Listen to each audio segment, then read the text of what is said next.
إلى الميناء التجاري بجرجيس وصلت هذه الرحلة الأكبر من حيث عدد الوافدين وعدد السيارات التي كانت على متن باخرة قرطاج، في تأكيد على نجاح هذا الخط وتفاعل المهاجرين مع مختلف الإجراءات المتخذة في هذه المحطة البحرية. احنا ديما نشتغلوا على الرحلة هذه من حيث العدد، باعتبار انه قرطاج معناها ديما نخدموا على 2500 مسافر ونخدموا على 650 سيارة. هنا تقريبا 95% معناها قرطاج معبي، معناها عندنا 613 سيارة و2169 معناها مسافر.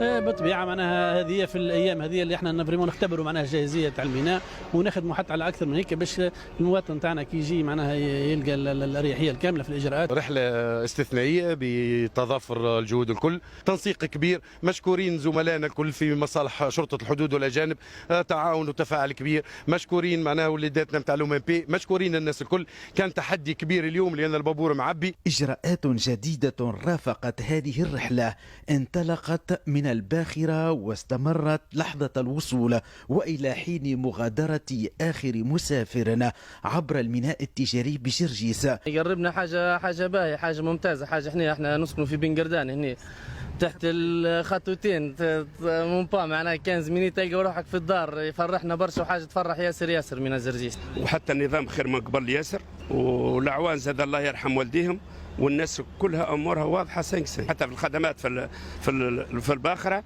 زاد خدمات ممتازه. اللي عنده باسبور ميت يجي نبدله له، خدمات ممتازه. بط وجرجيس على مسمحه، الجو مش نورمال وفرحانين اللي احنا وصلنا. فرانشمون اكسبيريونس تهبل، احنا كلنا محبين، كنا فرحانين.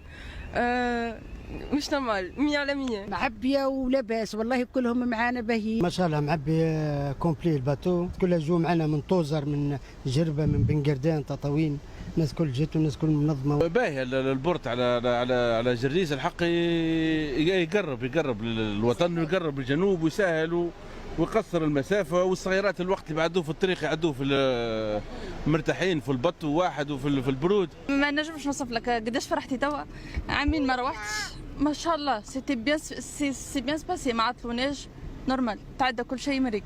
ومع العدد المسجل على متن هذه الباخرة تتأكد نجاعة الإجراءات المتخذة من قبل مختلف الأطراف المتداخلة لتيسير عودة أبناء تونس المقيمين بالخارج لقضاء العطلة بين الأهل والأحبة.